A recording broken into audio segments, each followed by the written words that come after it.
Today I'm interviewing Joe Check. And Joe, I know you have a long experience in very good counseling. And I was just wondering if you'd like to share with people some advice or some tips, especially for people starting out in counseling, or even for people who are not counselors as such, but who may be parents or friends, having good conversations with other people. Hi, Joe. My name is Joe Check. I'm a licensed clinical social worker. What I could say is that I've been doing this for about 45 years. And I would like to also say that I was a teacher before, a high school teacher, before I was a clinical social worker. So, with a master's degree in education in inner city studies, I went into social worker in order to be working in a school setting.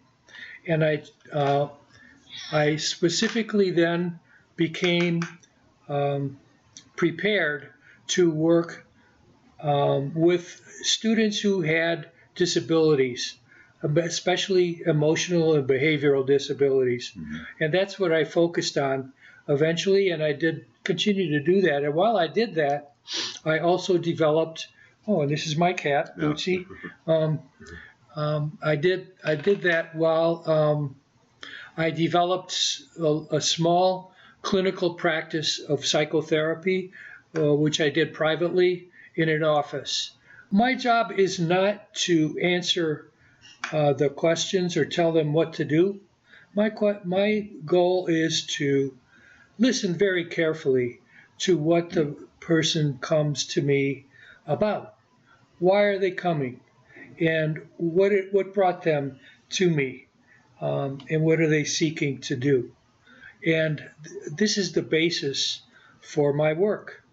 I listen carefully, and I discover things, elements, especially in their relationships and in their their family histories, that lead me to formulate a plan for how I might be able to help them. And I do the helping by listening carefully, asking questions, and attending very much to the elements that it seems to be troubling that person. And often it takes the form of, for me, an experience of childhood trauma and or addictions in the family. It could be over many generations. And the trauma and the addictions could have happened with the person himself or herself, or it could have happened in the family of origin or an extended family. But the trouble that happens in the family moves through the generations, and it shows up in different ways. So that's what I focus on, and that's what I listen for. And it seems that it sounds pretty simple, but actually is fairly complicated. It just so happens that most depression and anxiety, and those are the primary mental illness issues, mental health issues, but they show up because of a family history ordinarily that involves substance dependence and or the effects of substance dependence on childhood by a parent or an older sibling, or it could be a grandparent. As I said, it could go through several generations of trauma. Joe, so would you say your approach is non-directive? Is that a technical way of putting it? I wouldn't say it's completely non-directive. It is cooperative. It's collegial, and and I can hear what the person is telling me somewhat because of my own experiences. I have to become acutely aware of my own history and what's going on in order to hear fully what the person is telling me. And so it's more cooperative and collegial um, as a task. And so I am participating. I'm active in my listening, Sure. and therefore I'm not there to give quick answers or advice as such. And I'm not like Ann Landers or something like that. So you give me your problem and I'll tell you what to do. No, that's not what happens. It comes out in a conversation, and the conversation develops in the relationship with me. Who am I, right?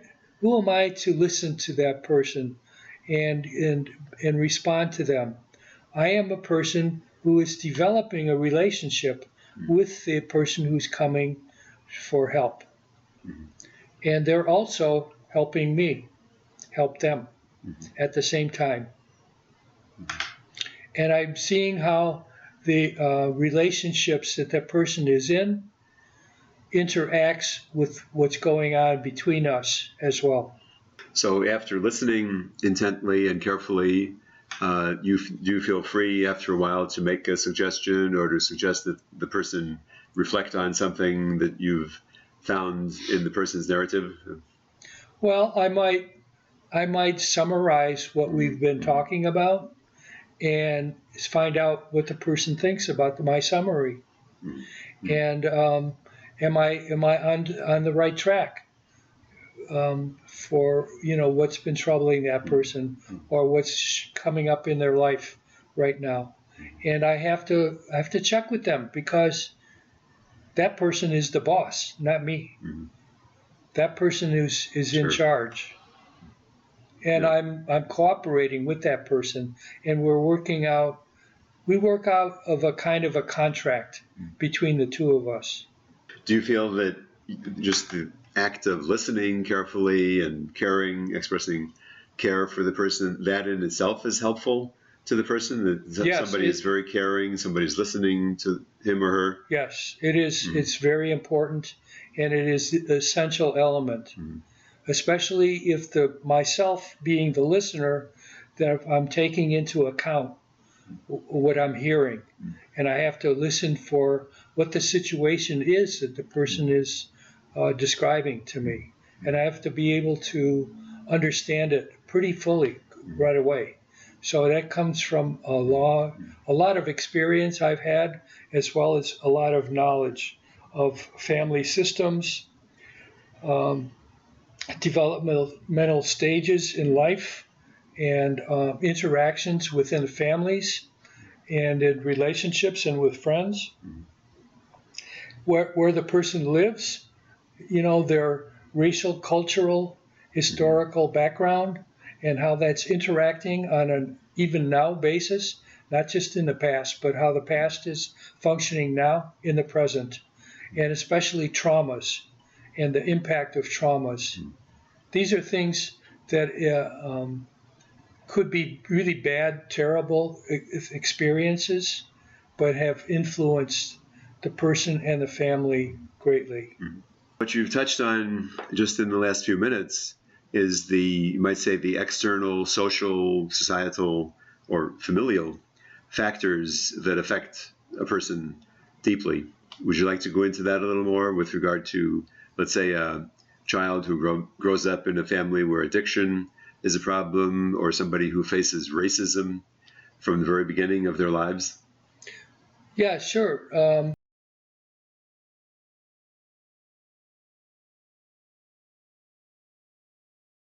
Racial, sexual, and substance addictions often are interacting and profoundly affecting the development of the child into an adult. And sometimes I spent a lot of years working with adolescents who were becoming adults, and they're often experiencing these things and not understanding what's been happening. And so some education has to be done about what they're going through. Sure. So I do a little bit of that as well. But I let them lead the way in talking about what they're experiencing, and then I sometimes will give them a name Sure. for it, Mm.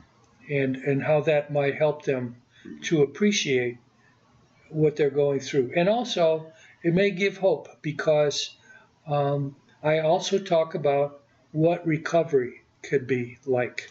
Recovery is available to everyone, no matter what their situation is, and it can be um, a journey, to health, and that journey is meant not only to um, help the person, but help others along the way, because they can reach back and help somebody else, and that becomes.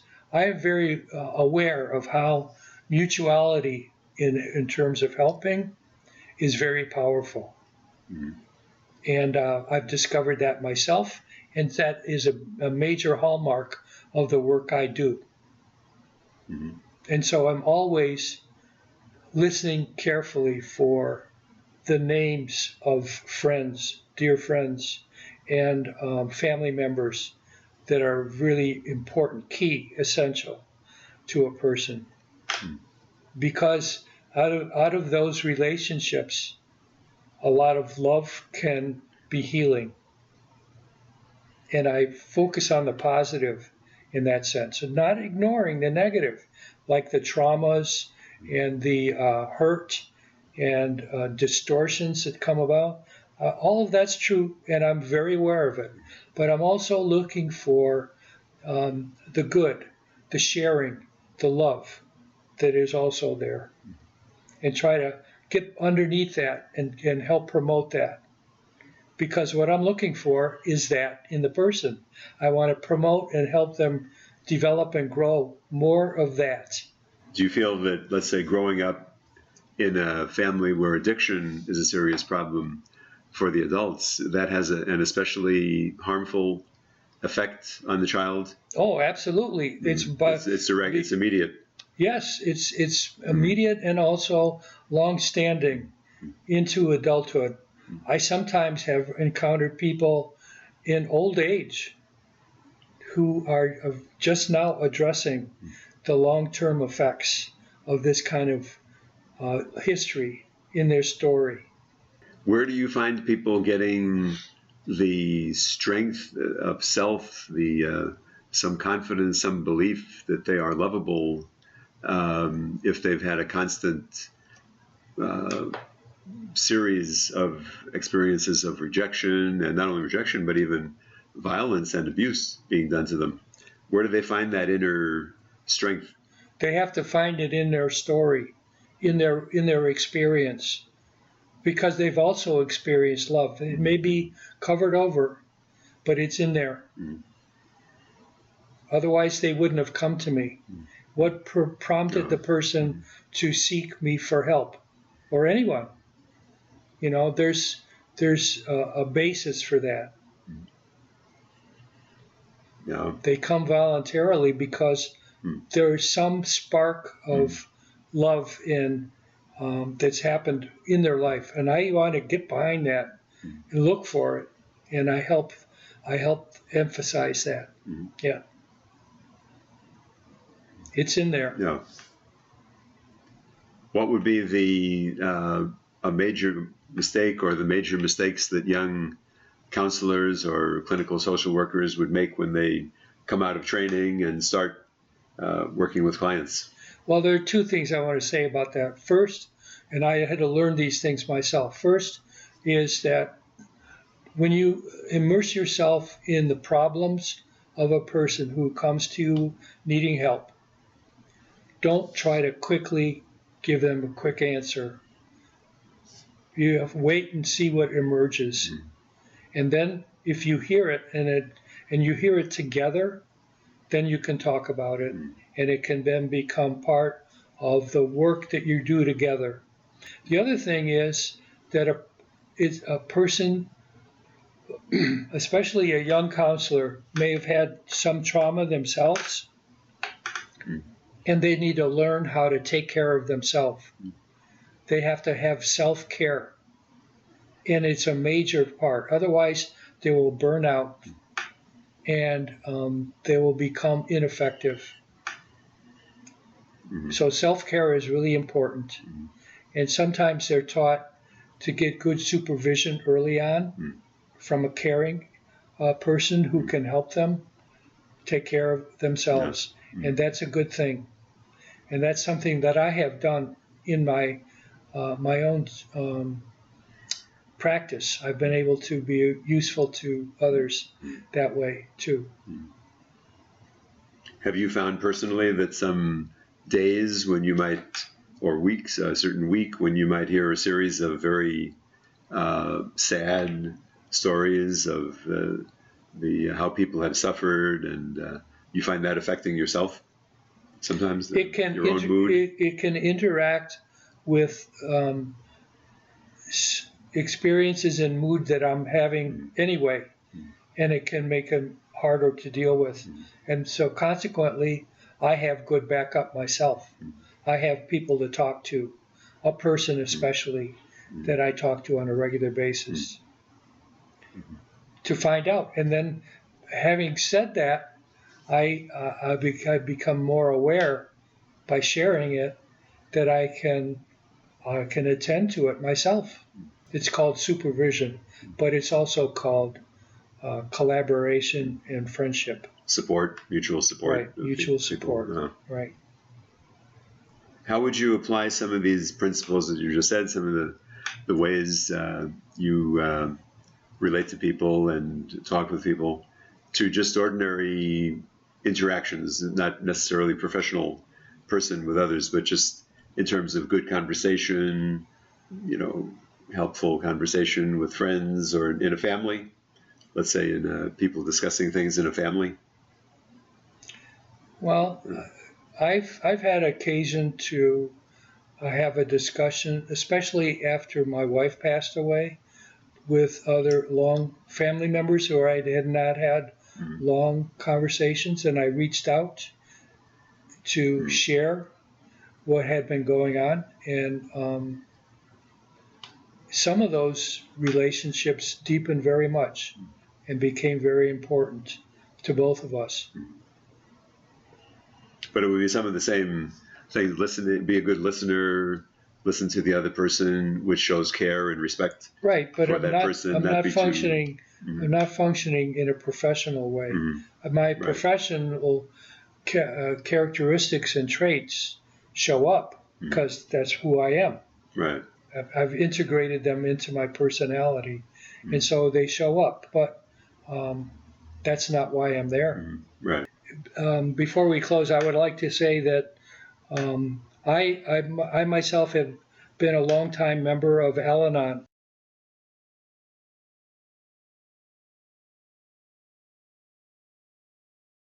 Who've been affected by addiction in their family or in their friendships, and it's because I've been affected by that, and it's distorted some of my thinking and feeling and my own behavior that I work a recovery program for myself, not to fix a drinking addict like my uncle who was my godfather, who's passed away since, but whose alcoholism befuddled me when I was growing up, and I had no idea what was going on. But I don't carry that now. I understand what was going on now. So I want to mention that the name of that program for me is Al-Anon, which is related to Alcoholics Anonymous and all the other 12-step Anonymous programs, which are very good. They grew out of originally Alcoholics Anonymous, which is about 100 years old. Well, not quite, almost 100 years old. And exists all over, across cultures, all over the world. And it's a huge help. And in combination with recovery in 12-step programs, along with the therapy that I've talked about, is very powerful healing dynamic. I guess that a person needs to feel comfortable with the therapist that they choose And if they don't have a good relationship with the counselor, with the therapist, they should get another one until they are able to develop that relationship that's going to be healing for them. Those are the things I want to say. Okay. And Al-Anon is for people who have a family member Or who a is friend. or a friend who is addicted either to alcohol or to And they might be in other recovery, drugs but or the addiction itself had okay. affected them, Mhm. and they found that their myself. I found that I discounted myself, and I became just enthralled with the other person's behavior. Mm. And I had to try to fix, manage, and control it, anticipate what was going to happen so that I could head off any trouble. Like that. And there are meetings usually once a week, or Those meetings happen every day. or every day. Yeah. Just like AA, just like Alcoholics Anonymous. Yep. And people can find Al-Anon just in the Online. Al-Anon, Alanon.org. Mm-hmm. Well, Joe, thank you very much for sharing from a lifetime of experience and good work and very effective work with people, very caring and very professional in your way of helping people. Thank you. Thanks, Joe. You're welcome.